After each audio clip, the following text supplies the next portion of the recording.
आज का chapter start करते हैं। लास्ट चैप्टर इस यूनिट का, यूनिट हमारी वही है determination of income and employment, 12 marks में 3 चैप्टर्स हैं। 2 chapters we have completed till now, chapter 7, chapter 8। Now अब last chapter of this unit is 9, the problems of deficient and excess demand. Now मैंने आप लोगों से पहले से ही प्रॉमिस किया है कि चैप्टर 7 कर लो, 8 कर लो, देन दोनों को हम कंबाइंड करके we can easily develop this chapter, और वही हम करने वाले हैं। तो देखिए इसमें what we are going to study, basically अगर हम बात करें तो पूरा चैप्टर 2 ही पार्ट में डिवाइड होगा। एक अंडर एम्प्लॉयमेंट इक्विलिब्रियम या डेफिशिएंट डिमांड, और दूसरा क्या होगा अनरिलेटेड कॉन्सेप्ट, एंड सेकंड इसका vice versa beyond the full employment equilibrium और एक्सेस डिमांड। तो एक पार्ट आपको इसमें डेवलप करना है। जैसे फॉर एग्जांपल आपने चैप्टर 7 में क्या किया, आपने अगर कंजम्पशन फंक्शन कर लिया तो सेविंग फंक्शन डेवलप कर सकते हो क्या आप, यस और नो? कर सकते हैं हम? yes, वैसे ही अगर हम एडीएस कर लें तो saving S equals to I approach मेरे को नहीं लगता आपको पढ़ने की जरूरत है, इजीली यू कैन डेवलप। वैसे ही yes, ये चैप्टर हमारा 50% पढ़ना है। केवल एक हम कॉन्सेप्ट देखो, under employment, deficit demand, deflationary gap, उसके कॉजेज, उसके कॉन्सिक्वेंस, उसका सॉल्यूशन, एक पार्ट पूरा पढ़ेंगे हम, और सेकंड पार्ट इसका वाइस वर्सा है। तो इसलिए 50% तो ये से ही बर्डन इसका खत्म हो गया। बाकी 50% समझना भी इजी होगा, because it's totally depend on the chapter 7 और 8, तो वो हम करेंगे। तो देखिए इसमें क्या क्या पढ़ेंगे। सबसे पहले concept of full employment, then उसमें उससे related concept voluntary, involuntary, then उसके बाद में देखो ये दो वर्ड में बच्चे बड़े कंफ्यूज होते हैं। एक तो होता है फुल एम्प्लॉयमेंट और एक होता है full employment equilibrium, equilibrium level of full employment. इन दोनों में डिफरेंस है। Full employment is entirely different concept, and the equilibrium of full employment या full employment equilibrium is different concept. तो ये हम डिस्कस करेंगे। फिर डायरेक्टली हम किस पे आ जाएंगे, डेफिसिट डिमांड, और फिर वो दो पार्ट में डिवाइड करना ही है। तो अगर इतना समझ में आ गया, फिर एक्सेस डिमांड, फिर इनके सॉल्यूशंस पढ़ेंगे, और फिजिकल पॉलिसी, मॉनेटरी पॉलिसी जो इसका सॉल्यूशन है वो डिस्कस करेंगे, और लास्ट में बिजनेस साइकिल और ये प्रॉब्लम डिस्कस करेंगे। तो ये पूरा कंटेंट है जो which we are going to discuss. अब देखिए इसका बेसिक हम डिस्कस कर लेते हैं। सबसे पहले थ्योरी वाला पार्ट कर लेते हैं। कॉन्सेप्ट ऑफ फुल एम्प्लॉयमेंट क्या होता है?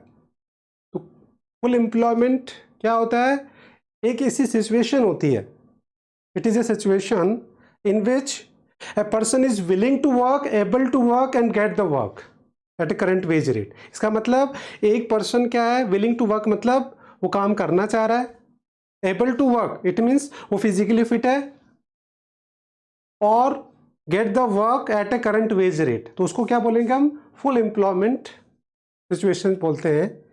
अब इससे रिलेटेड दो कॉन्सेप्ट और है, देखिए वॉलंटरी और इनवॉलंटरी अनएम्प्लॉयमेंट। तो देखिए वॉलंटरी इनवॉलंटरी की अगर हम बात करें तो बाय नेम क्लियर, वॉलंटरी मतलब आप अपनी इच्छा से अनएम्प्लॉयड हो, और इनवॉलंटरी मतलब आप तो काम करना चाहते हो बट आपके पास काम नहीं है। तो वॉलंटरी अनएम्प्लॉयमेंट क्या हो गया, a person is willing to, a situation in which a person is willing to work, able to work, ठीक है, but does not, sorry, a person is क्या होगा, able to work but not willing to work at the current wage rate. मतलब वो physically fit तो है but वो काम करना नहीं चाहता करंट वेज रेट पे। से फॉर एग्जांपल आपने मान लो आपने सीए किया, आपने सपोज कोई भी प्रोफेशनल कोर्सेज किया, उसके बाद मार्केट में आपने जॉब के लिए अप्लाई किया, और आपको लग रहा है कि यार सैलरी इतनी कम मिल रही है, या आपको लगता है कि मेरे को वेट करना चाहिए या मेरे को फर्दर क्या करना चाहिए, अपनी स्किल्स डेवलप करने चाहिए। तो आप क्या करेंगे, काम मिल रहा है बट आप काम करना नहीं चाह रहे, क्यों? क्योंकि आपको लगता है कि ये मेरे को जस्टिफाई नहीं कर रहा है, तो इस वजह से आप काम नहीं कर रहे। तो इसका मतलब आप एबल टू वर्क है but you are not willing to work at the current wage rate, तो उसको हम क्या बोलेंगे, वॉलंटरी अनएम्प्लॉयमेंट। और इनवॉलंटरी इसका अपोजिट हो गया, आपको लगता है कि यार मैंने जो भी कोर्सेज किया, कुछ भी किया है, मेरे को तो बस काम मिल जाना चाहिए, मेरे को एक्सपीरियंस चाहिए, मेरे को प्लेटफॉर्म चाहिए, देन मैं अपने आप को इंप्रूव कर लूंगा। और डेफिनेटली तो अगर आप रेडी है काम करने के लिए, विलिंग टू वर्क भी है, एबल टू वर्क भी है, but does not get the work at A current wage rate, आपको काम ही नहीं मिल रहा है, तो वो सिचुएशन क्या होगी, इनवॉलंटरी अनएम्प्लॉयमेंट। तो अब पहले इनकी डेफिनेशन पढ़िए, फिर इसका इंपॉर्टेंट जो चीज़ है वो पढ़ेंगे हम। तो देखिए concept of full employment, voluntary involuntary, इनको पढ़िए एक बार। आई थिंक 3 डेफिनेशंस क्लियर है क्या बच्चे? one is full employment, one is voluntary unemployment and third is involuntary unemployment. Three definitions clear है? Yes. अब इसमें बच्चे suppose you want to know the level of unemployment in the economy, तो फिर आप जो ये दो टाइप के अनएम्प्लॉयमेंट है, वॉलेंटरी और इनवॉलेंट्री, दोनों को इंक्लूड करेंगे या दोनों को नहीं करेंगे या किसी एक को करेंगे? बताइए क्या करेंगे? Both are the part of unemployment या only one? No. Only involuntary unemployment. Why? So because involuntary they are not only willing to work, so why will we count them? Exactly. So voluntary employment जो है unemployment है, is a part of full employment. वो हमेशा part of full employment ही होता है, because वो तो willing to work नहीं है, वर्क इज अवेलेबल, सो हम इसको अनएम्प्लॉयमेंट बोल ही नहीं सकते. तो ये बाय नेम तो क्या आ रहा है? Voluntary unemployment, but is a part of full employment. और एक्चुअली अगर आपको अनएम्प्लॉयमेंट का डेटा लेना है तो प्योरली जो है वो involuntary unemployment equals to unemployment. तो ये हमारे को देखना पड़ेगा कि एम्प्लॉयमेंट सिचुएशन क्या होती है. तो आई होप ये कॉन्सेप्ट समझने के लिए हमने ये सारा पढ़ा है. बाकी देखो आपकी बुक के अंदर कुछ और टर्मिनोलॉजी दे रखी है, हालांकि देखो मैंने अभी तक देखा है सीबीएसई में क्वेश्चन आए नहीं है, बट फिर भी आप अपनी बुक में देखोगे टीआरजी एंड विक्योरी में तो उसमें दे रखा है स्ट्रक्चरल, साइक्लिकल, है ना, और एक होता है नेचुरल रेट ऑफ अनएम्प्लॉयमेंट. ये बहुत इंपॉर्टेंट है, तो ये आप अपनी बुक से देख लेना. सबसे इंपॉर्टेंट पार्ट आ गया. बस ये कॉन्सेप्ट अगर आपको समझ में आ गया तो पूरा चैप्टर ही समझ में आ गया. अब देखो ये मैं समझाता हूँ, इक्विलिब्रियम लेवल ऑफ एम्प्लॉयमेंट, ये इसका सबसे इंपॉर्टेंट पार्ट है, तो कॉन्सेंट्रेट करना है आपको.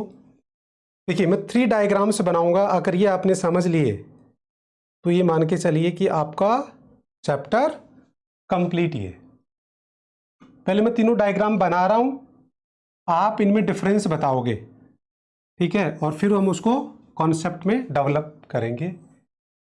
तो देखिए 3 डायग्राम की मैंने बेस लाइन सेम ले ली है. ये x axis, this is the 0 0. ये यहाँ अगर हम बात करें इसके लिए क्या है, ये यहाँ तो 0 है और इसके लिए क्या है, x है. ऐसे ही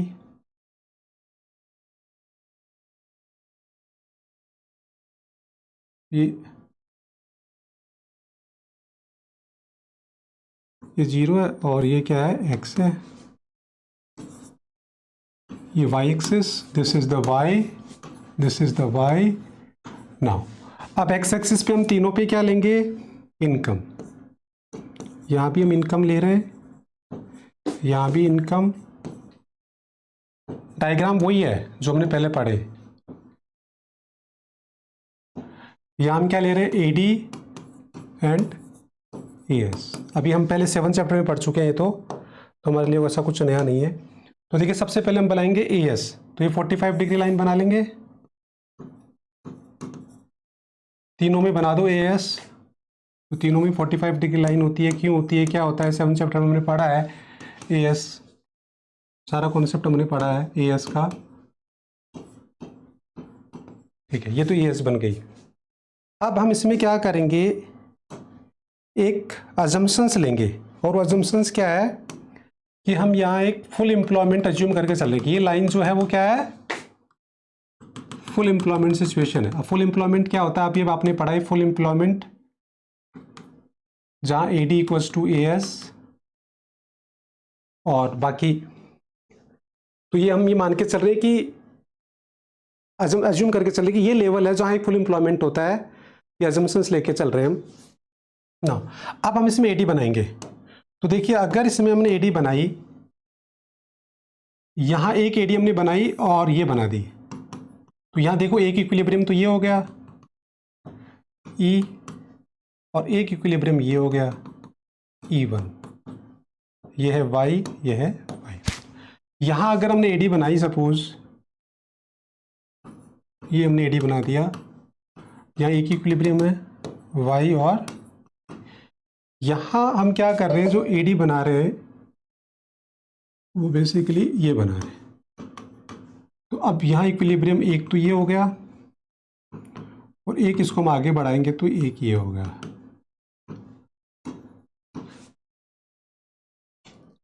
तो ये 3 डायग्राम मैंने आपके सामने बना दी, विजिबल है सबको? Yes sir. Yes sir. अब इनमें डिफरेंस कौन बताएगा? तीनों डायग्राम। सर पहले वाले में जो है सप्लाई ज्यादा है हमारी, और सेकंड वाले में इक्वल है, और फिर थर्ड वाले में डिमांड ज्यादा है। अच्छा, ये अब आप बताओ कुछ ऐड ऑन। तो फर्स्ट केस में पहली चीज तो अंडर एम्प्लॉयमेंट है। ये कैसे पता लगा हमारे को? तो क्योंकि आपने फुल एम्प्लॉयमेंट का लेवल ऊपर है और अच्छा, उसके नीचे ही हमारा वो बेड। एडी आ गया है ना? ओके। यस और सेकंड में क्या है? सर, सेकंड में फुल इक्विलिब्रियम है और क्या बोलते हैं एफिशिएंट डिमांड है। इफेक्टिव डिमांड, हाँ। और थर्ड पे ओवर एम्प्लॉयमेंट है, मतलब फुल एम्प्लॉयमेंट के केस से भी ज्यादा हमें चाहिए। ओके, तो बिल्कुल ये 3 डायग्राम वही है। तो देखिए, ये अंडर एम्प्लॉयमेंट है, ये फुल एम्प्लॉयमेंट है, और the beyond full employment situation है। तो अब डेफिनेशन अपने आप बन गई, देखो आपको रटने की जरूरत नहीं है। मतलब हमारी इकोनॉमी में फुल एम्प्लॉयमेंट तो एक इमेजिनरी सिचुएशन है। ये वाली जो फुल एम्प्लॉयमेंट है वो तो मोर और लेस इमेजिनरी इटसेल्फ। अदरवाइज क्या होता है, या तो अंडर होगा या फिर बियॉन्ड होगा। तो अंडर एम्प्लॉयमेंट का मतलब क्या हो गया? When AD equals to AS before the resources are fully employed. मतलब वैसे एडी कहाँ होना चाहिए था? एडी कहाँ होना चाहिए था इक्वल? वैसे एडी देखो यहाँ होना चाहिए था, ये एडी होना चाहिए था, बट उससे पहले एडी इक्वल्स टू एएस हो गया। इसका मतलब this is the case of under employment. तो अंडर एम्प्लॉयमेंट इक्विलिब्रियम क्या होता है? व्हेन एडी इक्वल्स टू इधर situation when AD equals to AS before resources are fully employed. तो रिसोर्सेज फुली यहाँ एम्प्लॉयड होते हैं, उससे पहले एडी इक्वल्स टू एएस हो गया। इसका मतलब वो क्या है? अंडर एम्प्लॉयमेंट इक्विलिब्रियम सिचुएशन है। नाउ ये क्या होता है full employment? It is the situation where the AD equals to AS corresponding to full employment level of output। तो उसकी corresponding मतलब उसी के ऊपर है, तो वो क्या हो गया? full employment equilibrium हो गया। Now ये वाली situation क्या है? when AD equals to AS beyond the resources are fully employed, तो उसको बोलते हैं beyond full employment equilibrium। तो there are 3 situation in the economy। देखो माइक्रो इकोनॉमिक्स तो क्या बिलीव करता था कि ऑलवेज फुल एम्प्लॉयमेंट, एडी वहाँ डिमांड इक्वल टू सप्लाई हमेशा इक्वल रहेंगे, और अगर एक्सेस डिमांड एक्सेस सप्लाई होगा तो ऑटोमेटिकली मार्केट उसको एडजस्ट कर लेगा। बट मैक्रो में ऐसा नहीं होता। मैक्रो ये बिलीव करता है कि ये ऑटोमेटिकली नहीं होता है। फुल एम्प्लॉयमेंट वो हमेशा इमेजिनरी मानता है, जबकि माइक्रो उसको परमानेंट मानता है। और वो कहता है कि फुल एम्प्लॉयमेंट तो क्या होता है कि इमेजिनरी सिचुएशन है। ज़्यादातर कंट्रीज में क्या होगा, या तो अंडर एम्प्लॉयमेंट होगा या बियॉन्ड होगा। तो ज़्यादातर जो इकोनॉमीज है वो सफ़र किससे करती है? बियॉन्ड और अंडर एम्प्लॉयमेंट से। और इसी वजह से हमारी जो इकोनॉमी है उसमें बिजनेस साइकिल और वो सारी चीज़ें आती है, और उसी में फिर गवर्नमेंट का रोल और आरबीआई का रोल वो सारा इंपॉर्टेंट हो जाता है। और जैसे कोविड-19 में आपने देखा ये सारे सिचुएशन, और वो कौन सा केस था कोविड-19 का? ऑल ओवर द वर्ल्ड में अंडर एम्प्लॉयमेंट इक्विलिब्रियम हो गया था। तो ये सारी सिचुएशन रियल लाइफ से भी हम कनेक्ट करेंगे। तो अभी आपको बस केवल 3 कॉन्सेप्ट समझने थे। What is under employment equilibrium, उसका मीनिंग आप बता सकते हैं, का डायग्राम और उसका एक्सप्लेनेशन। 3 पार्ट में इसका आंसर लिखना है। ये बेसिकली क्वेश्चन आता है what is under employment equilibrium, explain with the help of diagram, और साथ में उसमें आ जाएगा कि गिव 2 सॉल्यूशंस। तो वो तो अभी बाद की बात है, अभी तो आपको केवल इतना समझना है कि अंडर एम्प्लॉयमेंट का क्वेश्चन आता है तो उसमें हमारे को मीनिंग, डायग्राम और एक्सप्लेनेशन लिखना है। वैसे फुल एम्प्लॉयमेंट, वैसे बियॉन्ड। तो इन तीनों का डेफिनेशन बनाना, मैंने आपको बस तीनों के डेफिनेशन में एक एक वर्ड चेंज करना है। देखो, तो ये समझना पड़ेगा आपको। और फिर डायग्राम में भी वही लिटिल बिट चेंज है। तो डायग्राम और अगर डेफिनेशन समझ में आ गए तो फिर एक्सप्लेनेशन तो आप डायग्राम को देख के खुद ही लिख देंगे। तो देखो, डेफिनेशन और डायग्राम में कोई डाउट है क्या आप लोगों को? एक एक वर्ड चेंज करना है डेफिनेशन में, और डायग्राम में भी बस थोड़ा सा चेंज किया है। इसमें एडी पहले बना दिया, इसमें उसके ऊपर बना दिया, और उसके बाद, और वही डेफिनेशन में चेंज है। यस और नो? जैसे आपने इसकी डेफिनेशन याद कर ली कि what is under employment, when AD equals to AS before resources are employed. तो अगर ये याद हो गया तो फिर इसमें क्या होगा? एट द रिसोर्सेज, और इसमें बियॉन्ड द रिसोर्सेज। बस एक एक वर्ड का तो डिफरेंस है, बाकी तीनों की डेफिनेशन याद होगी। डायग्राम में भी वही डिफरेंस है। तो अब देखिए प्रॉपर, अगर आप उसको इस पे क्वेश्चन आता है तो सबसे पहले अंडर एम्प्लॉयमेंट इक्विलिब्रियम, उसकी डेफिनेशन पढ़ लो और उसका डायग्राम। अच्छा, डायग्राम को आपको चेंज करना है इसमें। इस डायग्राम को आप नोट्स में अभी मेरे साथ ही चेंज करो। इसमें क्या चेंज करना है, देखो दोबारा बनाना है आपको, इसी को चेंज करना चाहो तो इसको कर लो। इसमें हमारी 45 डिग्री लाइन क्या है, एस, इसको काट दो आप, ये 45 डिग्री लाइन बनाओ। एक तो ये चेंज करना है, और एक क्या करना है, इसको ये देखो वैसे तो लिखा हुआ है पॉइंट ऑफ फुल एम्प्लॉयमेंट, तो ये point of full employment under employment है, तो यहाँ आप क्या कर दो, एक लाइन बना दो, इसी में चेंज कर सकते हो आप, दैट इज क्या लिखोगे इसको, full employment equilibrium when AD equals to A. तो आपके सिलेबस के अकॉर्डिंग प्रॉपर डायग्राम ये होगा, तो आप इस डायग्राम को, ठीक है, ये कर लो।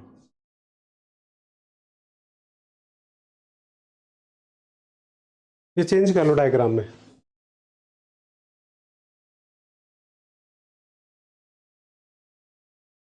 चेंज कर लिया क्या डायग्राम में? Yes sir. अब देखो मीनिंग, ये मीनिंग हो गया, डायग्राम, देन उसका एक्सप्लेनेशन कैसे लिखना है ये देखिए। फुल एम्प्लॉयमेंट लेवल क्या है, OQL, ओ ये वाला OQL पूरा complete. Equilibrium level of output क्या है, OL1 ये वाला, इक्विलिब्रियम यही हो रहा है। तो इन दोनों का जो डिफरेंस होगा वही क्या है, सिचुएशन ऑफ अंडर एम्प्लॉयमेंट, कि भाई इसमें हम कह सकते हैं कि OL is less than OL1 is less than OL, तो वो क्या सिचुएशन है, अनएम्प्लॉयमेंट।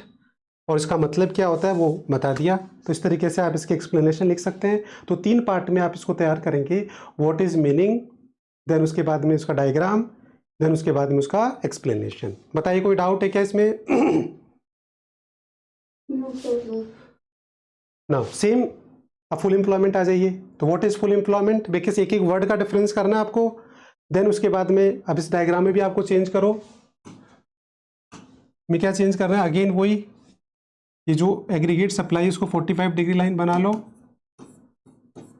तो कट कर दो, यहाँ 45 डिग्री लाइन लिख दो, और यहाँ क्या करो, एक लाइन बना दो वही, इसको हम क्या लिखेंगे, फुल एम्प्लॉयमेंट इक्विलिब्रियम, जहाँ AD इक्वल्स टू ES। ठीक है,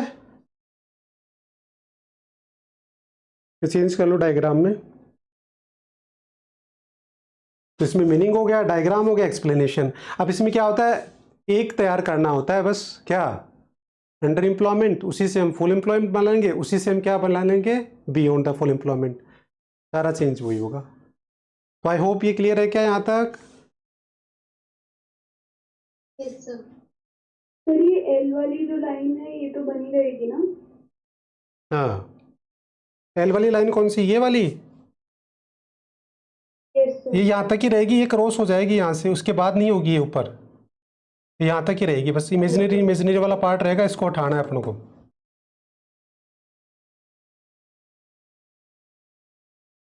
ओके सर।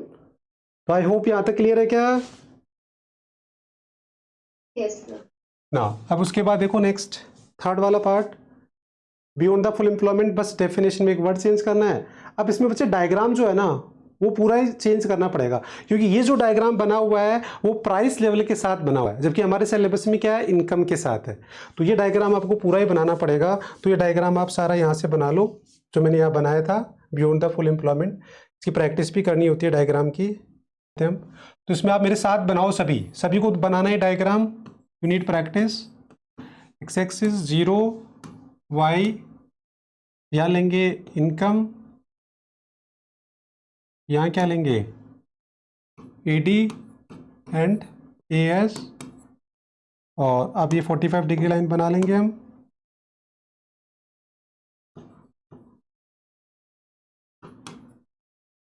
और उसके बाद हम क्या, ये एक लाइन इमेजिनरी लाइन ले लेंगे, कहीं भी ले लो, आपकी कहीं से भी ड्रॉ कर सकते हो आप। इसको लिख दो फुल एम्प्लॉयमेंट इक्विलिब्रियम, जहाँ AD इक्वल्स टू AS। उसके बाद फिर आपको क्या करना है, यहाँ अब जो AD बनाना है उसके ऊपर से ले लो, बिल्कुल ये AD ले लिया। अब यहाँ से परपेंडिकुलर डालोगे तो ये Y, आपके नोट्स में L दे रखा है, ये E आ गया। अब देखिए ज़्यादातर बच्चे क्या करते हैं, बियॉन्ड द फुल एम्प्लॉयमेंट में क्या गलती करते हैं, ऐसे बना के फिर वो यहाँ कट, ये यहाँ इक्विलिब्रियम मार्क कर देते हैं, जो गलत होता है। यहाँ अगर आप इक्विलिब्रियम मार्क करोगे, फिर यहाँ से परपेंडिकुलर डालोगे तो नेशनल इनकम तो बढ़ गया फिर। तो आप बताओ, beyond the full employment national income बढ़ सकता है क्या? नहीं बढ़ेगा, क्योंकि फुल एम्प्लॉयमेंट का मतलब क्या हुआ कि आपके जितने भी रिसोर्सेज है वो सारे के सारे एम्प्लॉयड हो गए, अब आपके पास कुछ बचा ही नहीं है, तो आप प्रोडक्शन नहीं बढ़ा सकते, तो आपकी रियल जीडीपी नहीं बढ़ेगी, रियल इनकम नहीं बढ़ेगी। हाँ, नॉमिनल इनकम बढ़ सकती है क्योंकि प्राइस की वजह से वो वाला बढ़ सकता है, बट आपका जो रियल है, जो एक्चुअल प्रोडक्शन है वो नहीं बढ़ेगा। तो उसको दिखाने के लिए आपको इसी को क्या करना पड़ेगा, यहां तक, तो A E1 हो जाए ये वाला, तो ये होगा beyond the full employment equilibrium, ये वाला पॉइंट नहीं होगा, यहाँ इसी को एक ऊपर बढ़ाना पड़ेगा। तो ये गलती करते हैं बस बेसिकली डायग्राम में बच्चे, तो ये आपको गलती नहीं करनी है। तो ये डायग्राम बना लो एक बार प्रॉपर तरीके से। कॉन्सेप्ट आपको क्लियर हो गए क्या? ये सिचुएशन दे रखी है, अगर ये तीनों डायग्राम आपको समझ में आ गया तो पूरा चैप्टर ही समझ में आ जाता है। अभी मैं बताऊंगा कैसे। तो बताइए, equilibrium level of employment, income and output. तो हमारी इकोनॉमी में 3 इक्विलिब्रियम लेवल होते हैं, एक बियॉन्ड, सॉरी एक अंडर, एक फुल और एक बियॉन्ड। इसमें कोई डाउट है क्या? No sir. अब देखिए, अगर इतना समझ में आ गया तो पूरा चैप्टर समझ में आ गया। कैसे? ये देखिए, अब नेक्स्ट टॉपिक है हमारा डेफिशिएंट डिमांड। क्या है? Deficient demand. तो देखिए बच्चे, अभी अभी हमने पढ़ा था अंडर एम्प्लॉयमेंट, तो अंडर एम्प्लॉयमेंट का डायग्राम दोबारा से बना लो आप, आपकी प्रैक्टिस भी हो जाएगी। तो इसको बना लेते हैं हम।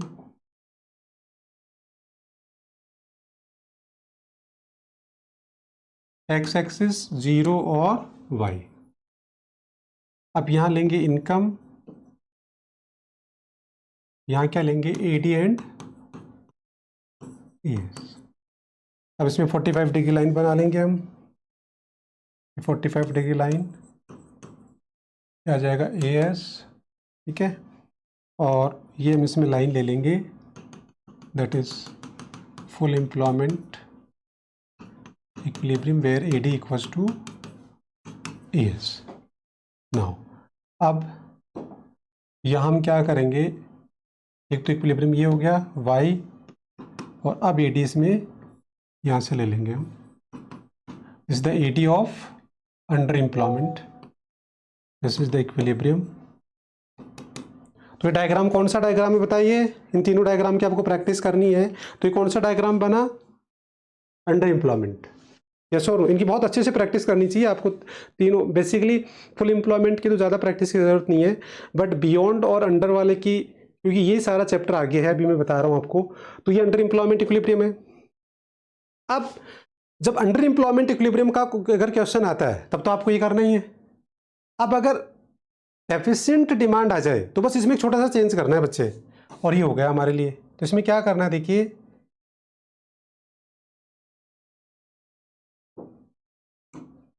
अब ये AD ले लो, फुल एम्प्लॉयमेंट AD बना दो बस, ये this is the AD of full employment.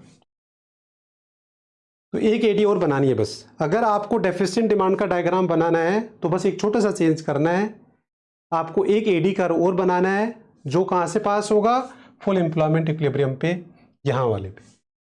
तो ये AD बनाने के बाद अब आप देखिए इन दोनों का जो डिफरेंस है, deficient demand equals to AD F minus AD U। Suppose ये E है, इसको मैंने F दे दिया, तो इक्वल्स टू क्या आ जाएगा, E है। तो ये वाला जो गैप है पूरा, ये डिस्टेंस, ये वाला, ये पूरा का पूरा क्या है, डेफिशिएंट डिमांड। मतलब डिमांड होनी चाहिए थी इतनी, है इतनी, का मतलब this is the deficient demand, मतलब डिमांड की कमी है, जबकि डिमांड होनी चाहिए थी फुल एम्प्लॉयमेंट बट उससे कम है। तो अब इसकी डेफिनेशन वही बनेगी, बस एक वर्ड यूज कर चाहो तो आप कर सकते हो, बाकी आप सेम अंडर एम्प्लॉयमेंट वाली डेफिनेशन भी लिख सकते हैं। तो देखिए, अब इसको डायग्राम आपने देख लिया ना, अब डायग्राम में क्या चेंज करना है, वैसे डेफिनेशन में देख लो क्या चेंज करना है। आप सेम भी लिख सकते हैं, या फिर देखो, deficit demand refer the situation when aggregate demand is less than aggregate supply corresponding the full employment. तो वो सेम ही डेफिनेशन है, मतलब अंडर एम्प्लॉयमेंट की और डेफिसिट डिमांड दोनों की डेफिनेशन क्या है, सेम ही है।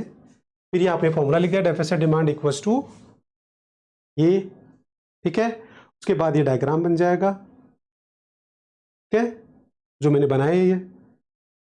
देन उसके बाद क्या होगा, डायग्राम बनने के बाद में इसका एक्सप्लेनेशन देख लीजिए, ये एक्सप्लेनेशन। डायग्राम के साथ एक्सप्लेनेशन को कनेक्ट करिए। जैसे फर्स्ट पॉइंट क्या लिखा रखा है, ADF. ADF shows the AD corresponding the full employment, ये एडीएफ के बारे में बता दिया। फिर एडीयू के बारे में बता दिया। फिर ईएफ, ये ईएफ इन दोनों का जो गैप है वो क्या है, वो मैंने आपको बता ही दिया। ओएन क्या है, this is the on, under employment. और ओएम क्या है, फुल एम्प्लॉयमेंट।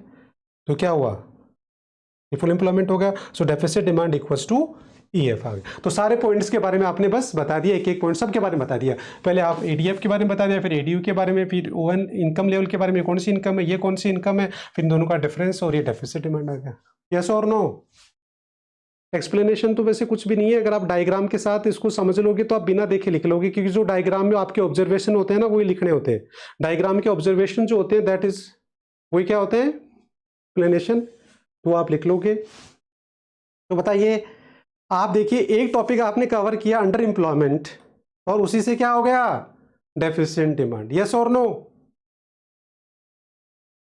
बोलो बच्चे। Yes sir. तो देखिए मीनिंग में आपको कोई दिक्कत आएगी नहीं, मीनिंग सेम है, उसके बाद में डायग्राम भी सेम है, बस उसमें एडीएफ और दिखा दिया हमने और उसका एक्सप्लेनेशन। तो बताओ, डेफिसिट डिमांड और अंडर एम्प्लॉयमेंट दोनों चीजें क्या है, सेम ही होती है। यस और नो? Yes sir. क्योंकि लॉजिक भी है, जितना आपका अंडर एम्प्लॉयमेंट होगा उतनी तो डेफिसिट डिमांड होगी। मतलब सबसे पहले इकोनॉमी में क्या होता है, अंडर एम्प्लॉयमेंट, फिर क्या होता है, डेफिसिट डिमांड, और फिर क्या होता है, डिफ्लेशनरी गैप। तो अब नेक्स्ट टॉपिक क्या आ गया, deflationary gap and it's measurement. तो इसमें बस एक वर्ड यूज करना है, शॉर्टफॉल। सेम डायग्राम बनेगा, आप चाहो तो बस थोड़ा सा डायग्राम में अगर आप चेंज करना चाहो तो क्या चेंज कर सकते हो इसके अंदर, कि आप में बस एक शॉर्टफॉल डायग्राम आप चाहो तो सेम रख लो, बस उसमें डेफिनेशन में वैसे तो देखो बिल्कुल ही सेम है, तीनों कभी एक साथ आ ही नहीं सकते। अंडर एम्प्लॉयमेंट, डेफिसिएंट डिमांड और deflationary gap, all three are the same.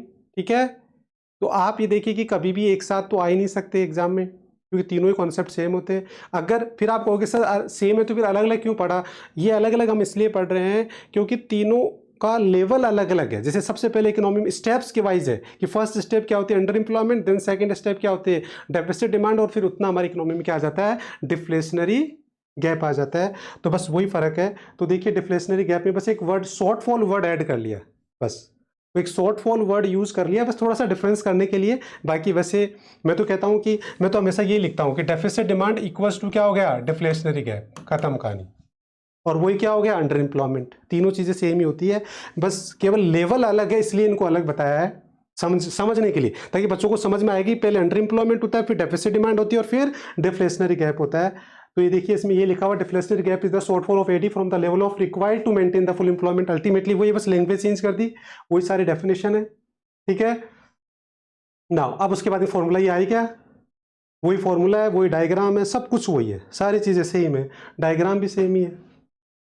ठीक है, तो जितना डिफ्लेशनरी गैप होगा उतनी डेफिसिट डिमांड होगी, या जितनी डेफिसिट डिमांड उतना डिफ्लेशनरी गैप है। वही देखिए एक्सप्लेनेशन शॉर्ट में लिख दिया इसको, ईएफ और वो सारा। तो ऑल थ्री कॉन्सेप्ट आता है। मैं तो कहता हूँ कि तीनों में से बस आप एक कर लो और बाकी सेम ही चीज़ है। तो डेफिसिट डिमांड कर लिया, तो डेफिसिट डिमांड आपने अंडर एम्प्लॉयमेंट कर लिया, तो उसमें बस एक फुल एम्प्लॉयमेंट एडी बनानी है, बस इतना सा चेंज करके डेफिसिट डिमांड बन गया। और डेफिसिट डिमांड इक्वल्स टू क्या होता है, डिफ्लेशनरी गैप, तो उसमें तो कोई चेंज ही नहीं करना।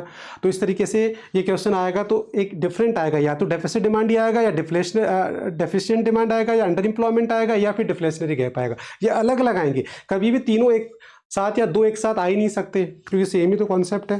तो आई होप ये तीनों कॉन्सेप्ट क्लियर हो गए क्या बच्चे?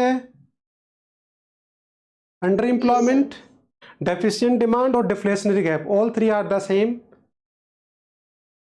यहां तो कोई डाउट है तो बताइए आप लोग। No sir. इंटरेस्टिंग है, मतलब कुल मिला के अगर आपने अंडर एम्प्लॉयमेंट कर लिया तो बाकी दो कॉन्सेप्ट ऑटोमेटिकली हो गए।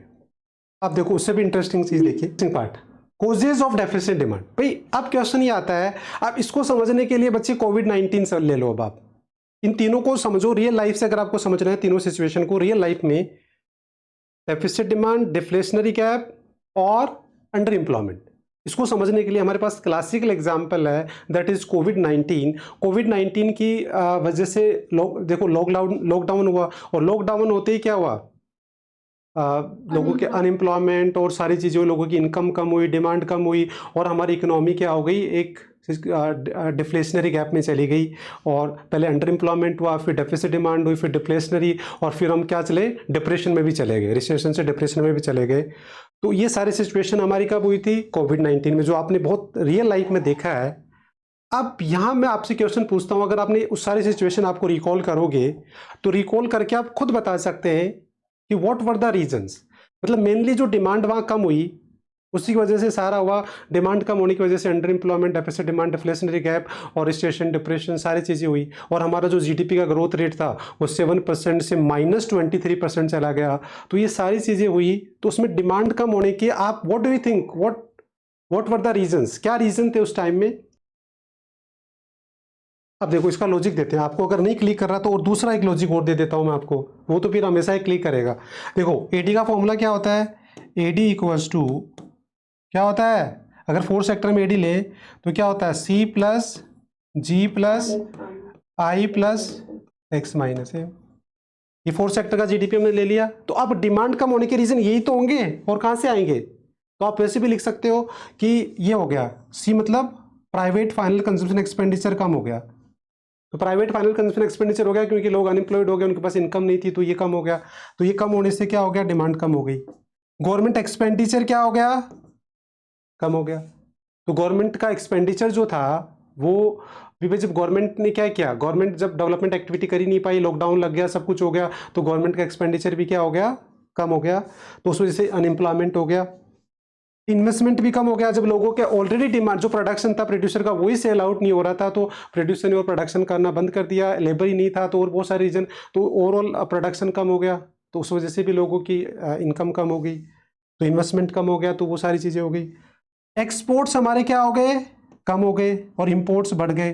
तो ये भी सारे रीजंस थे जिनकी वजह से ये सारे, मतलब इतने रीजन 1 2 3 4 5 रीजन तो हमारे पास यहीं से आ गए। तो आपको अगर कुछ भी याद नहीं आ रहा तो एटलीस्ट यहाँ से तो कर ही सकते हैं, 5 पॉइंट लिख दो। इसके अलावा और क्या रीजन हो सकते हैं डिमांड कम होने के, भाई टैक्स बढ़ा दे गवर्नमेंट, क्या बढ़ा दे, गवर्नमेंट टैक्स बढ़ा देती है तो डिमांड कम हो सकती है। इसके अलावा आपको पता है कि जो इनकम होती है वो क्या होती है, या तो सेव होती है या कंज्यूम होती है।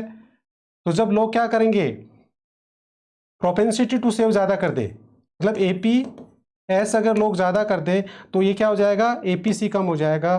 तो वो भी एक रीज़न होता है कि लोग सेविंग, लोगों को लगता है कि यार फ्यूचर में क्या पता क्या होगा, तो वो सेविंग करना स्टार्ट करते थे। कोविड में भी हुआ था ऐसा, और फिर कंजम्पशन थोड़ा कम करने लग जाते हैं कि यार आगे फिर क्या पता कब सिचुएशन नॉर्मल होगी, और ऐसा हुआ भी था। तो प्रोपेंसिटी टू सेव ज़्यादा हो जाती है, सेविंग बढ़ जाती है, तो कंजम्पशन कम हो जाता है। तो दो रीज़न आप टैक्स का और सेविंग का लिख सकते हो, ठीक है। तो इस तरीके से देखिए, आपको कहीं कोई रटने की जरूरत नहीं है, बाकी सारे पॉइंट, यही पॉइंट यहाँ लिखे हुए हैं। देखिए सबसे पहला point, decrease in total supply of money. अच्छा, एक मनी सप्लाई का भी लिख सकते हो कि ओवरऑल मनी सप्लाई कम हो गई, ठीक है। अब मनी सप्लाई कम होने का मतलब वही कि आरबीआई ने मनी सप्लाई कम कर दी, ठीक है। अब दूसरा, reduction in public expenditure, government expenditure आ गया। डिक्रीज इन द कंजम्पशन, मतलब ये सी आ गया, ठीक है। फिर उसके बाद में इंक्रीज इन टैक्स, ये मैंने बता ही दिया। डिक्रीज इन इन्वेस्टमेंट, ये आई आ गया। और इसके अलावा सेविंग वाला भी अलग से बना सकते हो, कंजम्पशन के साथ भी आप अलग पॉइंट बना दो, कोई दिक्कत नहीं है, सेविंग का अलग बना दो, आप चाहो तो एक्सपोर्ट इंपोर्ट को भी अलग अलग कर दो। तो इस तरीके से आप सारे पॉइंट, रटने की जरूरत पड़ेगी क्या, आराम से कि आप डेवलप कर सकते हो रीजंस, यस और no. Yes sir, but tax increase का रीजन क्या? नहीं, हम ये कह रहे हैं कि कोविड-19 में गवर्नमेंट ने टैक्स नहीं बढ़ाया, बट नॉर्मली जैसे गवर्नमेंट टैक्स बढ़ा देती है तो डिमांड कम हो जाती है ना। भाई टैक्स बढ़ेगा, जैसे फॉर एग्जांपल आपकी इनकम है 100 रुपीज़ और पहले टैक्स लग रहा था 10%, तो आपके 10 रुपये टैक्स लग रहा था। अब गवर्नमेंट ने टैक्स बढ़ा दिया किसी भी रीजन से, तो मान लो उसको 10 से 15% कर दिया, तो अब आपके पास कितना बचेगा, 85 ही। तो इसका मतलब गवर्नमेंट जब टैक्स बढ़ाती है तो लोगों की परचेजिंग पावर क्या हो जाती है, कम हो जाती है, डिस्पोजेबल इनकम कम हो जाती है, यस और नो। Yes sir. तो कई बार ऐसा होता है कि गवर्नमेंट टैक्स बढ़ा देती है तो फिर डिमांड कम हो जाती है, इसलिए तो गवर्नमेंट टैक्स को भी सोच समझ के बढ़ाती है कि भाई इससे क्या फर्क पड़ेगा इकोनॉमी में। तो एक टैक्स का बहुत बड़ा रोल होता है, आगे हम देखेंगे इसको डिटेल में। I hope it's clear, all points, causes of deficit demand clear है क्या। अब आता है इससे भी और इंटरेस्टिंग पार्ट, कॉन्सिक्वेंसेज। तो अब ये कोविड-19 में आपने देखा कि उसका कॉन्सिक्वेंस क्या आया। तो कॉन्सिक्वेंस क्या आया, देखो सबसे पहले क्या हुआ, सबसे पहले डिमांड कम हुई, मतलब डेफिशिएंट डिमांड हुआ, लॉकडाउन लगते ही डेफिसिट डिमांड होते ही क्या हुआ, बताओ? Price unsold stock, unsold unsold stock, unsold stock हो गया, ठीक है। उसके बाद जब अनसोल्ड स्टॉक हुआ तो फिर क्या हुआ, प्राइस कम होगी, फिर प्रोड्यूसर का प्रॉफिट कम होगा। तो इसका मतलब मैं डायरेक्ट लिख देता हूँ प्रॉफिट, जो प्रोड्यूसर है उसका प्रॉफिट कम होगा। तो प्रॉफिट कम होगा तो वो क्या करेगा, अनएम्प्लॉयमेंट, प्रोडक्शन कम करेगा। यस और नो? Yes sir. तो प्रोडक्शन कम होगा तो क्या होगा, फिर अनएम्प्लॉयमेंट होगा। अनएम्प्लॉयमेंट मतलब नेशनल इनकम कम होगी, पहले ही लिख लेते हैं, नेशनल इनकम कम होगी, और फिर क्या होगा, अनएम्प्लॉयमेंट होगा।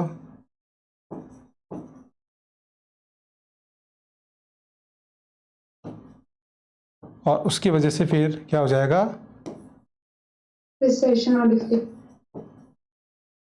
डिप्रेशन आ जाएगा। और ये साइकिल फिर कॉन्टिन्यूसली चलता रहता है ऐसे, फिर ऐसे चलते चलते हम लो डिमांड ट्रैप में आ जाते हैं। क्या आ जाते हैं, लो डिमांड ट्रैप में, जो आपने देखा कि हमारा जीडीपी 7% से -23% हो गया। तो वो क्या था, एक लो डिमांड ट्रैप था, यस और नो? यस। तो इस तरीके से हम लो डिमांड ट्रैप में आ जाते हैं। तो ये कॉन्सिक्वेंस आया था कोविड-19 में, ये सिचुएशन हुई थी बेसिकली, सारा ये साइकिल चला था कोविड-19 में जब लॉकडाउन हुआ था। तो इस तरीके से हमारी इकोनॉमी में, अगर आपसे कोई पूछे कि भाई कैसे डिप्रेशन आया, या व्हाट वर द रीजंस, या क्या किस तरीके से क्या सीक्वेंस थी कि हमारा जीडीपी 7% से -23, तो ये सारा आपको समझ में आ गया, यस और नो? यस। तो अभी तक आपने क्या देखा, अभी तक एज इकोनॉमिक स्टूडेंट आपने देखा कि अंडर एम्प्लॉयमेंट क्या होता है, कॉन्सेप्ट समझा आपने। फिर उससे आपने देखा कि डेफिसिट डिमांड को मेजर कैसे करते हैं, ठीक है। उसके बाद में आपने देखा कि उसके व्हाट वर द रीजंस क्या होते हैं, फिर आपने देखा इसके कॉन्सिक्वेंस क्या होते हैं। ये सारा आपने एज इकोनॉमिक स्टूडेंट सारी चीज़ें समझ ली अभी। बट अब हम इसको यही नहीं छोड़ सकते, हम ये भी देखेंगे इसका सॉल्यूशन क्या है, इसको सॉल्व कैसे किया। तो अब ये भी आपको पता है कि जब लॉकडाउन लगा तब ये सारी सिचुएशन हुई। फिर पोस्ट कोविड धीरे धीरे गवर्नमेंट और आरबीआई, आपने पता है कि पोस्ट कोविड वापस रिकवरी, आज प्रेजेंट में हम बात करें तो वापस हमारा जीडीपी 6% वापस हो गया, -23 से वापस आ गया। तो ये कैसे हुआ, वापस नॉर्मल प्री कोविड सिचुएशन जो लेवल था वो कैसे आया। उसमें दो का बहुत ही बड़ा रोल रहा है, एक तो गवर्नमेंट का और एक आरबीआई का। तो वो दो जो सेक्टर है गवर्नमेंट और आरबीआई, उसी के रोल को हम डिटेल में पढ़ेंगे, और वही इसका क्या बनेगा, सॉल्यूशन बनेगा। तो देखिए, सबसे पहले अगर हम गवर्नमेंट रोल की बात करें तो उसको बोलते हैं फिस्कल पॉलिसी, और वो हमने गवर्नमेंट बजट में पढ़ाई है। वही सब कुछ है जो गवर्नमेंट बजट में आपने पढ़ा है, वही सारा यहाँ हम डिटेल में डिस्कस करेंगे। और आरबीआई की बात करें तो मॉनेटरी पॉलिसी, जो आपने मनी बैंकिंग में पढ़ा है, मॉनेटरी पॉलिसी। इसीलिए मॉनेटरी पॉलिसी बहुत इंपॉर्टेंट हो जाता है, क्योंकि 99% मॉनेटरी पॉलिसी पे क्वेश्चन आएगा, या तो यहाँ आएगा या फिर वो मनी बैंकिंग में। तो ये टॉपिक ऐसा है कि जैसे मॉनेटरी पॉलिसी है, मल्टीप्लायर है, नेशनल इनकम का न्यूमेरिकल है, डीएस का न्यूमेरिकल है, मतलब कुछ ऐसे कॉन्सेप्ट टॉपिक्स हैं जो तो आने ही आने, मतलब वो तो पहले से फिक्स है। तो वो तो होता है कि तो आने बिल्कुल आएगा, इस पे क्वेश्चन ऐसा हो ही नहीं सकता, बेसिक्स है। तो वैसे ही मॉनेटरी पॉलिसी, फिस्कल पॉलिसी। तो अब पहले हम समझेंगे कि व्हाट इज, देखो मॉनेटरी पॉलिसी तो हम ऑलरेडी पढ़ चुके हैं, तो इसको यहाँ डिटेल में पढ़ने की जरूरत नहीं है। तो आपका एक होमवर्क रहेगा ये कि आप मनी बैंकिंग चैप्टर में से मॉनेटरी पॉलिसी को पूरा पढ़ के आएंगे, ताकि नेक्स्ट क्लास में मैं मॉनेटरी पॉलिसी को ब्रीफ में समझा के फिर मैं उसका एप्लीकेशन बताऊंगा कि किस तरीके से डेफिसिट डिमांड को प्रॉब्लम को सॉल्व करते हैं हम by using the monetary policy. But आज जो हम डिस्कस कर लेते हैं वो कर लेते हैं फिजिकल पॉलिसी को डिस्कस करेंगे आज। तो फिजिकल पॉलिसी में आपको ब्रीफ समझा देता हूँ, और मॉनेटरी पॉलिसी आप पढ़ के आएंगे। तो कल फिर इन दोनों का हम क्या कर लेंगे, एप्लीकेशन। और जैसे ही एप्लीकेशन किया तो हमें पता लग जाएगा कि ये प्रॉब्लम कैसे सॉल्व होती है, और फिर हमारा चैप्टर खत्म कैसे। अब ये पूरा एक पार्ट कंप्लीट हो गया हमारा कि deficit, under employment, deficit demand, deflationary, उसके कोजेज, उसके कॉन्सिक्वेंस और उसका सॉल्यूशन। ये सारा एक पार्ट कर लिया, तो बस बाकी दूसरा पार्ट वाइस वर्सा करना है। तो चैप्टर ही खत्म है, ये मान के चलिए। तो कल ही चैप्टर खत्म हो जाएगा। तो एक बार वो ढंग से ये पार्ट, एक पार्ट स्ट्रॉन्ग कर लोगे तो दूसरा तो आपको डेवलप ही करना है। तो देखिए, मॉनेटरी पॉलिसी, फिजिकल पॉलिसी पढ़ लेते हैं। तो फिजिकल पॉलिसी मतलब policy related to the government's revenue and expenditure, तो जिसको बजटरी पॉलिसी भी बोलते हैं। तो देखिए, आगे चलते हैं अब हम। फिस्कल पॉलिसी, ये देखिए फिस्कल पॉलिसी की डेफिनेशन देख लीजिए, the policy which related to the government's revenue and expenditure which is also known as a budgetary policy. जो बजट में हमने उसको बहुत डिटेल में पढ़ा है सब कुछ, वो सारा यही है। अब इसके कंपोनेंट क्या होते हैं? इसके 4 कंपोनेंट होते हैं। First is government expenditure, second is taxes, public borrowing और डेफिसिट फाइनेंसिंग। एक बार आप रीडिंग लगाओ, फिर मैं फटाफट समझाता हूँ। सबसे पहले चलते हैं गवर्नमेंट एक्सपेंडिचर। तो by name is clear, government expenditure हमने वैसे भी पढ़ चुके हैं, जी भी पढ़ चुके हैं। तो गवर्नमेंट एक्सपेंडिचर मतलब expenditure done by the government for the development and non development activities. ठीक है, तो इस तरीके से हम कह सकते हैं कि जो गवर्नमेंट जो एक्सपेंडिचर करती है तो वो क्या करेगी, या तो डेवलपमेंट एक्टिविटीज़ पे करेगी या नॉन डेवलपमेंट एक्टिविटीज़। अब डेवलपमेंट एक्टिविटीज़ क्या हो गई, उसका एग्जांपल दे दीजिए कि like construction of roads, dams, है ना, ये सारी चीज़ें जो भी इंफ्रास्ट्रक्चर पे खर्चा करती है। और दूसरा क्या होता है non development, like subsidies, pensions, है ना, डिफेंस, ये सारे नॉन डेवलपमेंट, इंटरेस्ट पेमेंट, बहुत सारे नॉन डेवलपमेंट। मतलब आपने जैसे गवर्नमेंट बजट में पढ़ा ना, कैपिटल एक्सपेंडिचर, जो कैपिटल एक्सपेंडिचर होता है वो सारा नॉन डेवलपमेंट डेवलपमेंट, उसमें दोनों चीज़ें होती है। तो जो revenue expenditure, sorry revenue expenditure तो क्या हो गया नॉन डेवलपमेंट, और कैपिटल एक्सपेंडिचर क्या हो गया डेवलपमेंट। तो वो पूरा अपने डिटेल में पढ़ा है सब कुछ, वही सारी चीज़ें यहाँ है। तो गवर्नमेंट एक्सपेंडिचर पे तो आप बहुत बड़ा आंसर लिख सकते हैं, क्योंकि पूरा का पूरा एक्सपेंडिचर ऑफ गवर्नमेंट बजट हमने तो बहुत डिटेल में पढ़ा है कि क्या रेवेन्यू एक्सपेंडिचर और कैपिटल एक्सपेंडिचर, तो उसके बारे में आप पूरा बता देंगे। तो यहाँ तो हमें कॉन्सेप्ट ही समझना है अभी। फिर उसके बाद हम चलते हैं टैक्सेस। अब टैक्स में भी हमने पूरा बहुत रेवेन्यू रिसीट्स में बहुत अच्छे से पढ़ा है, what is tax, direct tax, indirect tax, फिर उसके बाद में उनका डिफरेंस, सब कुछ हमने पढ़ा है। तो tax is a compulsory payment which is made by the public to the government. फिर उसके 2 पार्ट होते हैं, डायरेक्ट, इनडायरेक्ट। आप सबको पता है डायरेक्ट टैक्स क्या होता है, the burden of tax can not be shift to the another person, like income tax, wealth tax. और इनडायरेक्ट मतलब जिसका टैक्स हम बर्डन हम शिफ्ट कर सकते हैं। और फिर जो टैक्सेस होते हैं वो गवर्नमेंट के क्या होते हैं, रेवेन्यू साइड होती है, क्योंकि गवर्नमेंट का वन साइडेड रेवेन्यू होता है ना। इधर उसकी डेफिनेशन भी आप बता सकते हो कि रेवेन्यू रिसीट्स होते हैं गवर्नमेंट का। तो आराम से बहुत कुछ लिख सकते हो आप, इसमें तो बहुत कम लिखा हुआ, आपने तो पूरा गवर्नमेंट बजट पढ़ा है ना। पब्लिक बोरोइंग, इसके बारे में भी आपने पढ़ा है कैपिटल रिसीट्स में, कि जो बोरोइंग्स होती है वो 3 तरह की होती है। एक आप आरबीआई से लेते हैं, गवर्नमेंट बोरोइंग मैक्सिमम कहाँ से ले सकती है, एक आरबीआई से जिसको डेफिसिट फाइनेंसिंग बोलते हैं, ये नीचे वाला, एक पब्लिक से लेती है, और एक रेस्ट ऑफ द वर्ल्ड। तो अभी रेस्ट ऑफ द वर्ल्ड हम पढ़ेंगे नहीं, क्योंकि हम गवर्नमेंट बजट अभी हम क्लोज्ड इकोनॉमी पढ़ रहे हैं, विद इन द कंट्री पढ़ रहे हैं हम, तो इसलिए उससे हम नहीं पढ़ रहे हैं। अभी हम क्या पढ़ रहे हैं, 2 ही बोरोइंग्स लेंगे। ये बजट में हमने पढ़ाई है, कैपिटल रिसीट्स में इनको पढ़ा ही हमने, तो वही चीज़ हम यहाँ वापस रिपीट कर रहे हैं कि पब्लिक बोरोइंग, पब्लिक डेट, कि जैसे गवर्नमेंट क्या करती है, पब्लिक से लोन लेती है, तो कैसे लेगी, बॉन्ड्स। ठीक है, तो गवर्नमेंट क्या करेगी, जो ट्रेजरी बिल्स और बॉन्ड्स और ये सारी चीज़ों से गवर्नमेंट क्या करेगी, जो आपने पढ़ा ना ओपन मार्केट ऑपरेशन, वो यही तो है ओपन मार्केट ऑपरेशन, है ना। पब्लिक बोरोइंग का एग्जांपल है कि गवर्नमेंट पब्लिक से लोन लेती है, तो कैसे लेती है, जो सिक्योरिटीज इश्यू करती है गवर्नमेंट, उसके बदले में लोन लेती है। ठीक है, अब जब लोन लेगी तो उसका फिर इम्प्लीकेशन हम बाद में पढ़ेंगे। फिर डेफिसिट फाइनेंसिंग मतलब जब कोविड के टाइम में आपने देखा था कि गवर्नमेंट क्या करती है, टाइम टू टाइम जब ज़रूरत पड़ती है तो आरबीआई से भी लोन लेती है, तो वो लोन लेती है। तो जब आरबीआई से गवर्नमेंट लोन लेती है तो उसको डेफिसिट फाइनेंसिंग बोलते हैं, और जब गवर्नमेंट पब्लिक से लोन लेती है तो उसको पब्लिक बोरोइंग बोलते हैं। ठीक है, इनके इम्प्लीकेशन हम आगे पढ़ ही लेंगे। एग्जाम्पल आप इनमें देना चाहो तो पब्लिक बोरोइंग के अंदर आप सिक्योरिटीज़ का दे दो, टी बिल्स, बॉन्ड्स और ये। और जो डेफिसिट फाइनेंसिंग है वो तो सिंपल, जैसे हम बैंक से लेते हैं वैसे गवर्नमेंट अपने सिक्योरिटीज रख के आरबीआई से लोन लेती है, बस यही है। क्योंकि आपको पता है कि आरबीआई क्या होता है, बैंकर्स ऑफ गवर्नमेंट होता है, तो वैसे बता सकते हो आप। तो आई होप ये फिजिकल पॉलिसी क्लियर है क्या सबको, मीनिंग कंपोनेंट्स, यस और no. Just to correct the deficit demand, और फिर क्या करेंगे, physical measures to monetary measures to correct the deficit, दोनों को एक साथ करेंगे। तो देखिए ये तो सारी चीज़ें आपको समझ में आ जाएगी। अब मेन चीज़ आप समझिए, सबसे पहले इसको हम करने के लिए डायग्राम बनाएंगे। तो देखिए हमने डायग्राम बना लिया। अभी हमने डेफिसिट डिमांड किया तो उसका डायग्राम बना लेंगे। यहाँ ले लेंगे इनकम, यहाँ क्या लेंगे, एडी एंड एएस। ये क्या होगा, 45 डिग्री लाइन,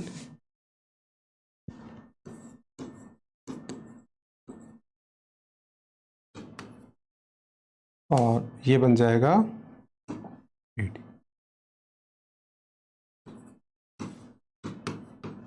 और ये हमने क्या ले लिया,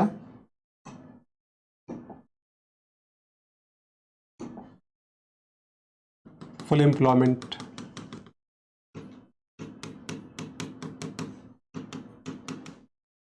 फुल एम्प्लॉयमेंट इक्विलिब्रियम ले लिया, ये अंडर एम्प्लॉयमेंट इक्विलिब्रियम ले लिया। तो बताओ ये किसका डायग्राम बन गया? अंडर एम्प्लॉयमेंट इक्विलिब्रियम, यस और नो? Yes sir. और इसके अंदर मैं अगर ये एडी बना दूं तो अब ये कौन सा डायग्राम बन गया? Deficit demand. क्या बन गया? Deficient demand. ये तो फर्क होता है अंडर एम्प्लॉयमेंट में और डेफिशिएंट डिमांड में। तो डेफिसिट डिमांड हो गया। डेफिसिट डिमांड क्या होता है? Deficit demand equals to AD F minus AD U. तो इन दोनों डिमांड का जो डिफरेंस है ये डेफिसिट डिमांड होगा। अब क्वेश्चन हमारा ये कि हाउ टू कंट्रोल इसको, इस प्रॉब्लम को सॉल्व कैसे करें, how to solve this problem. अगर हमारी कंट्री में डेफिसिट डिमांड हो गया तो आपको पता है इसके कॉन्सिक्वेंस क्या होंगे। तो अब पहले हम रोल ऑफ गवर्नमेंट पढ़ लेते हैं कि गवर्नमेंट इसको कैसे सॉल्व करेगा। तो उसका मतलब फिजिकल पॉलिसी, गवर्नमेंट का मतलब क्या हो गया? Physical policy. तो अब सबसे पहले देखो इसको सॉल्व करने के लिए फिजिकल पॉलिसी में क्या आ गया? Government expenditure. क्या आ गया? गवर्नमेंट। तो गवर्नमेंट क्या करेगा? जो अपने एक्सपेंडिचर्स है, गवर्नमेंट एक्सपेंडिचर, वो क्या कर देगा? इंक्रीज कर देगा। आपने पढ़ा है कि what is government expenditure? The expenditure done by the government on the planned and non planned activities के एग्जाम्पल सारे हमने डिस्कस किए थे। अब हम पढ़ रहे हैं कि वो कैसे कंट्रोल। तो गवर्नमेंट क्या करेगा, क्योंकि अब इसमें क्या मनी डेफिसिट डिमांड का मतलब मनी सप्लाई कम है, तो मनी सप्लाई बढ़ाने के लिए गवर्नमेंट अपना एक्सपेंडिचर क्या करेगा? कम करेगा। तो अब देखिए इसके स्टेप्स आप यहाँ पढ़ना चाहो तो पढ़ लो। कि सबसे पहले गवर्नमेंट एक्सपेंडिचर, ये वाला गवर्नमेंट एक्सपेंडिचर वाला पॉइंट लास्ट में दे रखा है क्या इसमें? ये देख, इसमें देखिए मीनिंग क्या, पहले तो बता दो मीनिंग गवर्नमेंट एक्सपेंडिचर क्या होता है, फिर बता दो कि the government should increase its expenditure on development and productive. It will increase the money supply, तो इससे क्या होगा? मनी सप्लाई बढ़ेगी। It will increase the level of aggregate demand, उससे डिमांड बढ़ेगा और जो प्रॉब्लम है वो सॉल्व हो जाएगी। यस और नो? कोविड में ऐसा ही तो किया था, गवर्नमेंट ने बहुत सारे खर्च किए। अभी भी जो बजट आया इंटरिम बजट, उसमें भी गवर्नमेंट ने ज़्यादा खर्च डेवलपमेंट एक्टिविटीज़ पे किया ताकि उसकी वजह से लोगों की डिमांड बढ़े। तो इस तरीके से सेकंड पॉइंट हम ले लें टैक्स। तो गवर्नमेंट टैक्सेस को क्या करेगी? कम करेगी डेफिसिट डिमांड में। क्योंकि टैक्स क्या होता है वो हमने पढ़ा है कि tax is the rate, tax क्या होता है? The compulsory payment which is made by the public to the government. तो अब इसमें टैक्स को कम करेगी। तो जैसे गवर्नमेंट टैक्स कम करेगी तो लोगों के पास मनी सप्लाई बढ़ेगी, परचेजिंग पावर बढ़ेगी, फिर डिमांड बढ़ेगी और भी सारा एडजस्टमेंट हो जाएगा। तो देखिए टैक्स वाला पॉइंट देख लीजिए। टैक्स की डेफिनेशन लिख दो, फिर उसके बाद में to control deficit demand the government should not impose new tax. एक तो नया टैक्स नहीं लगाएगी और जो टैक्स ऑलरेडी है उसकी रेट को कम कर देगी। और उससे क्या होगा? It will increase the disposable income. जैसे फॉर एग्जांपल आपके 100 इनकम है, उस पर पहले 10% टैक्स लगता था, तो आपके पास 90 रुपीज़ थे। अब उसको 5% ही कर दिया तो क्या हो जाएगा? अब आपके पास 95 रुपीज़ बच जाएंगे। तो इस तरीके से फिर कंजम्पशन एंड इन्वेस्टमेंट क्या होगा? डेफिनेटली बढ़ेगा और उससे फिर डिमांड बढ़ेगी और problem will be solve automatically. Then उसके बाद नेक्स्ट हम ले लेते हैं पब्लिक बोरोइंग। तो पब्लिक जो बोरोइंग्स है वो क्या होगी? कम होगी। गवर्नमेंट जो पब्लिक बोरोइंग्स है, ओपन मार्केट ऑपरेशन बेसिकली, तो वो पब्लिक बोरोइंग्स जो होती है ना वो कम करेगी। तो गवर्नमेंट क्या करेगी? पब्लिक से जो बोरो करेगी, जो पैसा लोन लेगी वो कम कर देगी, जिससे क्या होगा? मार्केट में मनी सप्लाई ज़्यादा रहेगी, लोग डिमांड ज़्यादा करेंगे और उससे डिमांड बढ़ेगी और वो सारा प्रोसीजर। पहले पब्लिक बोरोइंग क्या होती है कि when government borrow from the public, वो बता दिया सिक्योरिटीज़ पे। तो अब उसको क्या करेगी? Government should decrease the public borrowing, it will increase the disposable income, consumption बढ़ेगा और वही सारी स्टेप। बहुत ईजी स्टेप्स, बहुत ईजी है। एक ही स्टेप्स तैयार कर लो, बाकी वही सारी चल रही है, आप देख रहे हो। ठीक है, उसके बाद फिर नेक्स्ट क्या आ गया? Deficit financing. डेफिसिट फाइनेंसिंग क्या होता है? जब government take the loan from RBI, तो उसका मीनिंग बता दो। अब डेफिसिट डिमांड में गवर्नमेंट ज़्यादा लोन लेगी आरबीआई से और ज़्यादा मार्केट में खर्चा करेगी और उससे डिमांड बढ़ेगी और सब कुछ होगा। तो देखो डेफिसिट फाइनेंस का मीनिंग बता दिया। Government should restore the deficit financing, it will increase the money supply, it will increase the disposal income. बाकी सारे पॉइंट सेम ही है। बताओ इंटरेस्टिंग है क्या? ये क्वेश्चन आता है बेसिकली, तो कोई भी फिजिकल मेजर्स आ जाए, एग्जाम में क्वेश्चन आ गया, explain the deficit demand with the help of diagram and how the government solve this problem, explain any one measures, any two measures.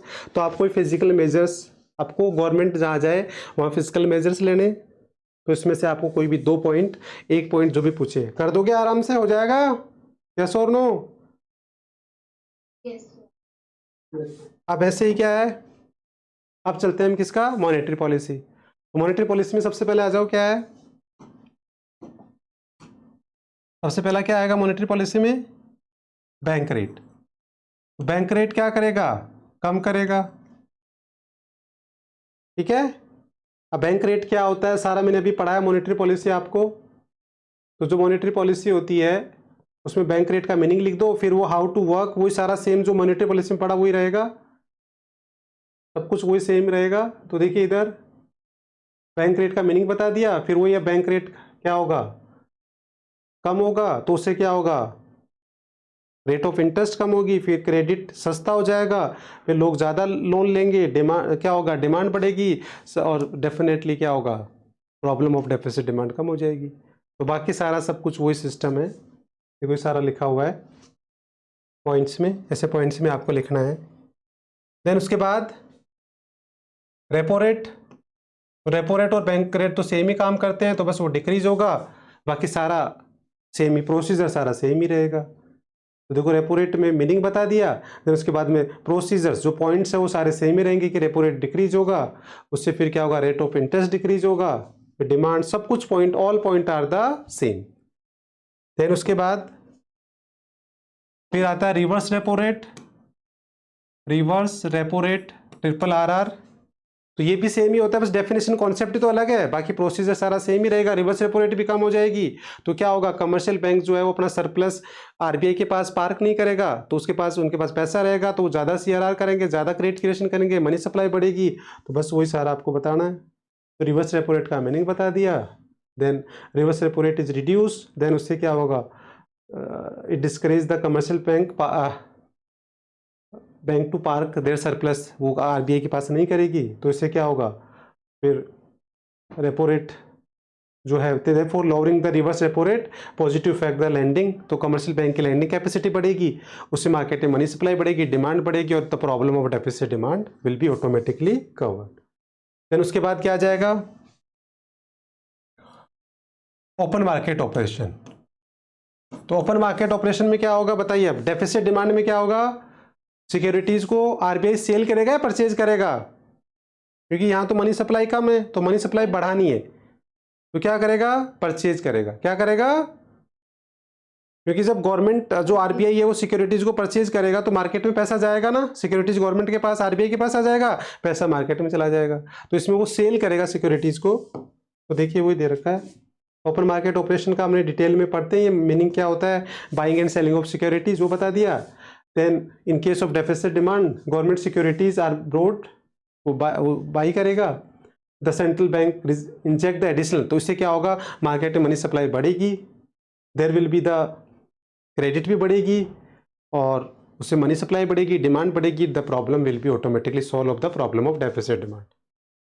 Then उसके बाद फिर क्या होगा, CRR, तो ये तो बैंक रेट की तरह काम करेगा। CRR क्या होता है मैंने बता ही दिया आपको, ये भी कम होगा और SLR भी कम होगा। तो CRR क्या होता है, द सर्टेन परसेंटेज, फिर तो मीनिंग बता दो, the certain percentage of total deposit of commercial bank which is kept by the commercial bank with RBI, वो मीनिंग बता दिया। फिर वो बिल्कुल बैंक रेट की तरह काम करता है CRR, तो वो CRR कम होगा तो फिर क्या होगा, कमर्शियल बैंक के पास पैसा ज़्यादा होगा तो क्रेडिट क्रिएशन ज़्यादा करेगा, मनी सप्लाई बढ़ेगी, डिमांड बढ़ेगी, सब कुछ मतलब मोनोटोनिक हो जाता है। ये एक बार आप समझ लोगे तो आपको पता है कि सारी चीज़ें रिपीट ही हो रही है। फिर ऐसे SLR क्या होता है, the certain percentage of commercial bank which is kept itself by the commercial bank, तो मीनिंग बता दिया। देन वो हाउ टू वर्क वो आपने बता दिया, वो सेम ही प्रोसीजर होगा, जो CRR का होगा वो SLR का होगा, वही बैंक रेट का होगा, वही रेपो रेट का होगा, वही रिवर्स रेपो रेट का होगा, सारी स्टेप सेम ही होती है। तो इस तरीके से आप क्रैक कर सकते हैं सारा आंसर, सारे स्टेप सेम ही है बिल्कुल, बस कॉन्सेप्ट का डिफरेंस है। तो ये इसी तरीके से पूरा आंसर ही आपने करेक्ट कर लिया, पूरी मॉनेटरी पॉलिसी आपको समझ में आ गई। अब आ गए क्वालिटेटिव मेजर्स। तो मार्जिन रिक्वायरमेंट, अब डेफिसिट डिमांड में मार्जिन रिक्वायरमेंट क्या होगा, तो मार्जिन रिक्वायरमेंट है वो क्या हो जाएगी, रिमूव कर देंगे।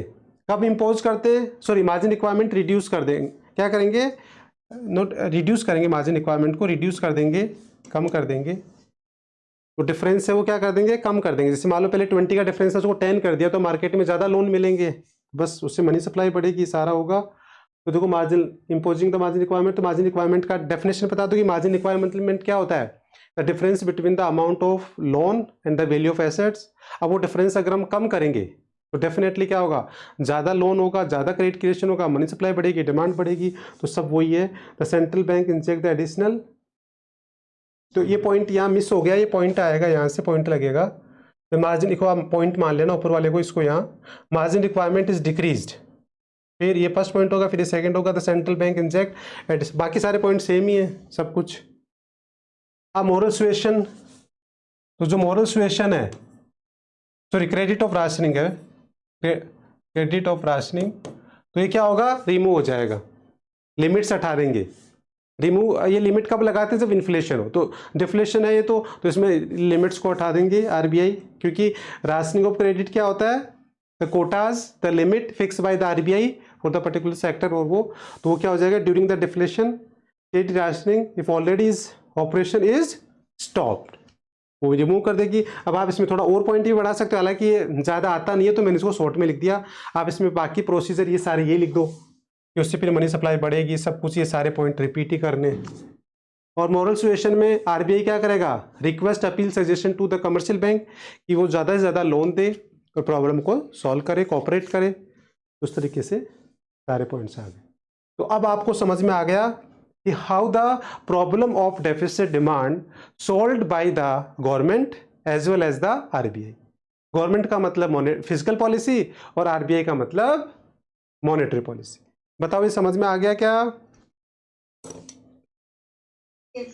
अब आपका होमवर्क क्या होगा? अब आपका होमवर्क ये है कि आप वाइस वर्सा करेंगे, सब कुछ सारी चीज़ें आपको वाइस वर्सा करनी है। मतलब देखिए, आप कंक्लूजन की अगर हम बात करें तो अभी तक हमने एक डायग्राम समझा अंडर एम्प्लॉयमेंट, और अंडर एम्प्लॉयमेंट से हमने क्या बना लिया, डेफिसिट डिमांड, उसी से हमने क्या बना लिया, डिफ्लेशनरी गैप। इन तीनों के रीजन सेम है, तीनों के कॉन्सिक्वेंस भी सेम है और तीनों के सॉल्यूशन भी सेम है। तो क्वेश्चन तीनों में से कोई एक ही आएगा, या तो आएगा under employment explain with the diagram and how to solve, उसमें भी स्पेसिफिक होगा कि या तो कोई मॉनेटरी पॉलिसी या फिजिकल पॉलिसी या पर्टिकुलर नेम से आएगा, बैंक रेट या ऐसे कोई पर्टिकुलर इंस्ट्रूमेंट्स का नाम आएगा, जो आप स्कैनर में देखोगे आपको पता लग जाएगा। तो ये सॉल्यूशन के साथ आ सकता है, कोजेस के साथ आ सकता है और कॉन्सिक्वेंस के साथ आ सकता है, तीनों में से कोई एक आएगा। हेलो, वो कुछ बोल रहा है क्या? तो इस तरीके से आपको समझ में आ गया। अब वाइस वर्सा क्या करना है, जैसे अंडर एम्प्लॉयमेंट आपने किया वैसे अब आपको क्या करना है, अंडर एम्प्लॉयमेंट का जस्ट अपोजिट क्या होता है, बियॉन्ड द एम्प्लॉयमेंट इक्विलिब्रियम, और उसी से क्या बन जाएगा, एक्सेस सप्लाई, उसी से क्या बन जाएगा, इन्फ्लेशनरी। तो वो तीनों सेम ही होंगे जैसे हमने यहाँ किया। फिर इन तीनों के जो कॉजेज होंगे इसके जस्ट अपोजिट होंगे, जो डेफिसिट डिमांड के कॉजेज थे उसके अपोजिट कर दो एक्सेस डिमांड के, कॉन्सिक्वेंस भी अपोजिट होंगे और सॉल्यूशन भी अपोजिट होंगे। तो आप सोचो कितना इंटरेस्टिंग हो गया, आपको तैयार एक ही करना है बेसिकली, इसलिए तो मैंने सारा एक साथ पढ़ाया पहले, डेफिसिट डिमांड और उससे रिलेटेड कॉन्सेप्ट्स। तो अब आपको बस वाइस वर्सा करना है बच्चे। तो आई होप नेक्स्ट क्लास में आप ये करके ले आएंगे।